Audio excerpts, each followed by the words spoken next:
Hello World of Tanks players, you're with Mr. Boiler 007 and you're watching a preview of the Object 277 Tier 10 Heavy Tank. So a few months ago, World of Tanks introduced the new Soviet heavy tanks. And the T-10, which previously was the predecessor of the IS-7, had a new successor, but there was a blank field here. We didn't know what tank it was, and now we know it. It's the Object 277.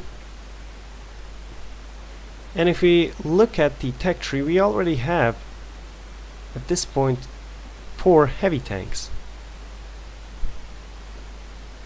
So how does the Object 277 stack up against these 3 machines?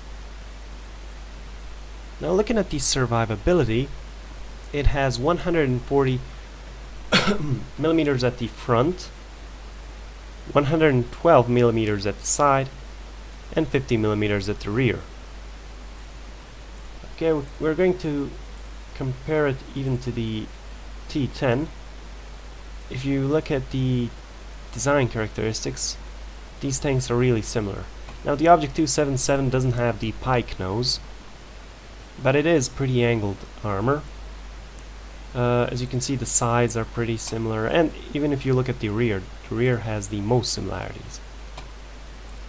But let's return to the Tier 10s. Now the Object 705 is the most armored of them all. As you can see, it has more armor at the front, at the sides, and at... okay, it doesn't have at the sides. If you look at the IS-7, at the front it has more armor, it has that pike nose, and the IS-4 has the same amount of armor. Although the IS-4 has a big chunk of armor here at the side. Now the turret of this thing is pretty good. It's only a little bit weaker than the Object 705s. It has 290 millimeters of armor, 224 at the side and 80 at the rear. So if you can get hull down, this is a really tough machine to crack. Mobility wise, this is the lightest tank of them all. Now the heaviest is this thing. It has 100 tons. This thing has almost 70, and this thing has a bit over 60. It has, well, it's not the weakest engine. The weakest engine is in the IS-4, and the specific power is just a little bit above 17. Although the IS-7, being the heavier tank, it does have a better engine, and it has a little bit better specific power. The top speed's really good. As you saw, the IS-7 has a bigger top speed. The traverse speed is pretty good. It beats all of these tanks. Now, I'm not going to go deeply into the concealment. It's a heavy tank, so it doesn't have a good camo value. The spotting is 400 meters without any, in this case I have the improved ventilation. As you can see, the IS-7 has 400 meters of view range. The IS-4 has 400 meters of view range. While the Object 705 has 390 meters of view range. The single range is pretty much the same, similar for all of these tanks. Now let's look at the guns. And really, the gun characteristics of this tank are the thing that makes this thing shine.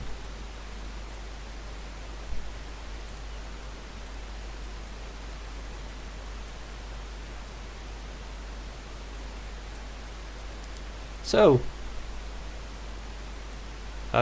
this gun is the gun on the Object 277, and as you can see, it's a 130 millimeter caliber gun.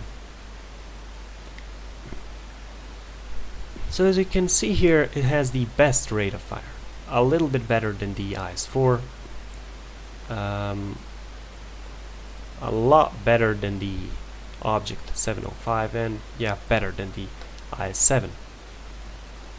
Now if we look at the average penetration, you can see that this thing has a really punchy gun, 265 millimeters of penetration. But what's the real thing is that it gets 350 millimeters of penetration with the APCR, with the premium ammo, which is kind of crazy. The IS-7 only gets 303 millimeters of penetration with the premium ammo. And the HE is around 60, like these two tanks. This one has 90 millimeters of HE penetration. The damage is the same as on the IS-7, and it has the best dispersion value of all of these tanks, the best aiming time, and yeah, well, it's the, well, not the heaviest, the second heaviest gun on any of these tanks. And as you can see, average damage per minute is above 3,000, which is a lot better than any of these tanks. Now looking at the consumables, well, if you're driving a heavy tank, always carry a like large caliber tank gun rammer. You can put in ventilation just to make everything a little bit better. And usually I do put toolbox because on these Soviet heavy tanks, the tracks get blown a lot. Okay, perks for the commander, gunner. Okay, just go with repairs for all of them, just to get those tracks repaired really fast. As you can see, the ammo type is AP, APCR, and HE. I'm not 100% sure about this gun.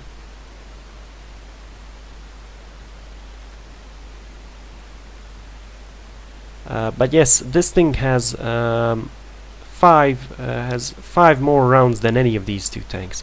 As you can see, I pack 15-10-5, 15-10-10, 15-10-5, 15-10-5. Okay, that was the preview of this tank. Let's look at the battle. So we are on Sand River, and there are 2 Object 277s on our team and 2 Object 277s on their team, although we also have 2 IS-7s. Usually when I come at this map in a heavy tank, usually I go into this dry riverbed. There are a lot of places to go hull down in that dry riverbed.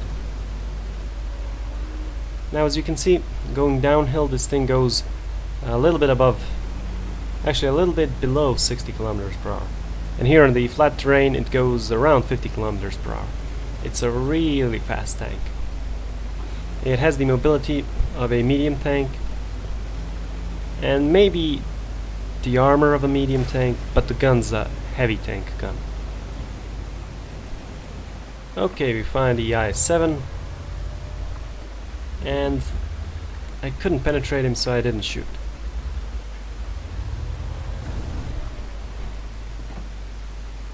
Okay, this one completely missed, hit the ground. Our Object 277 takes the hit, and I'm not really interested in the IS-7 because he does have a good turret. Now as you can see, where you shoot the Object 277, the lower plate, that's the weakest part of the frontal armor. I forgot to mention that, as you can see, the gun depression on this thing is only, okay, you just saw lower plate penetrated. The gun depression on this thing is only 5.5 degrees. But that's pretty much with all of these Soviet heavy tanks. Okay, we must attack now.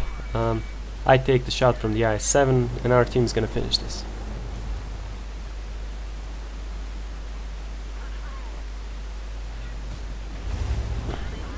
Actually, I finish it. And there's my first kill.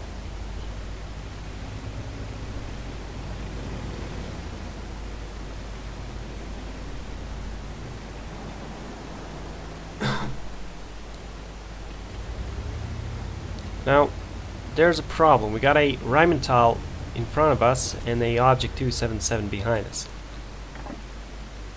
The two shells that did penetrate this thing, and now the third shell, penetrated him through the lower plate. So it's really important to hide that lower plate when playing the Object 277. Now, as you saw, that last shell ricocheted off the turret.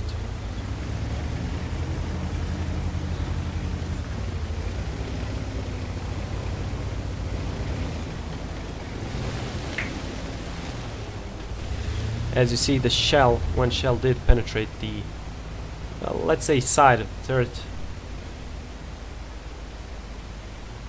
I'm having problems with this artillery. It keeps stunning me.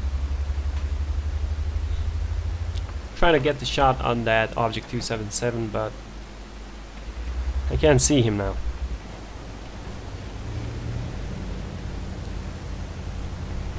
And I need to keep moving. That Rheinmetall is spotting us and the artillery is shooting.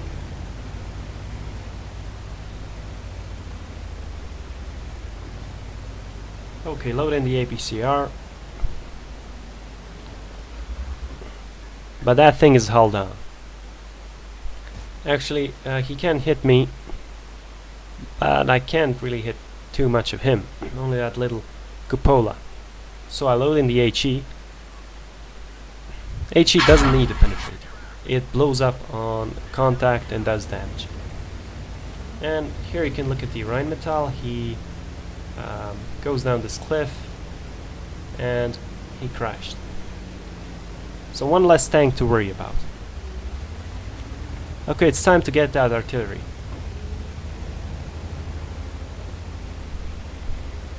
As you can see, this thing needs a small amount of time to reach 40 kilometers per hour.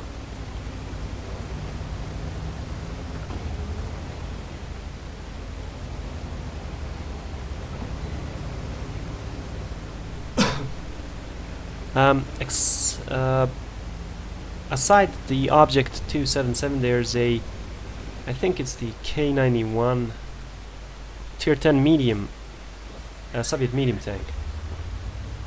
The rear turreted. I don't see too many of them on the test server.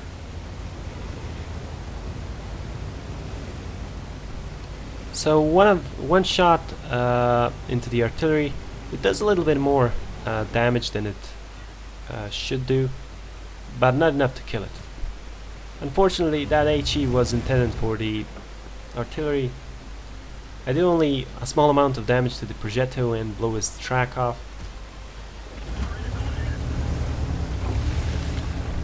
Second shell goes in, but again, small damage. Load in the AP, but he's killed.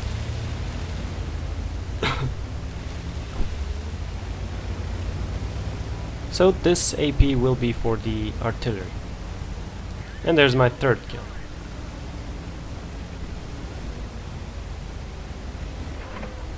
At this point I thought, well, I could stop now because the team will most likely kill the last two tanks.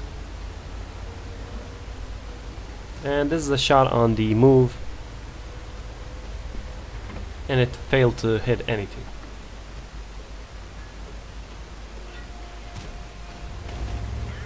And I get the fourth kill. Only an enemy 110E4 left.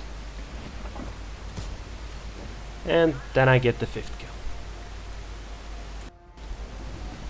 Okay, some final words on the Object 277. This is an excellent machine. The armor isn't too good. the turret's really good. If you can get hull down, this is a excellent tank for bouncing shots. But the real thing is this gun, and it's 3000 and I think 30 average damage per minute. So that was the review. If you liked the video, leave a like. If you want to see more, subscribe. Thanks for watching and see you next time.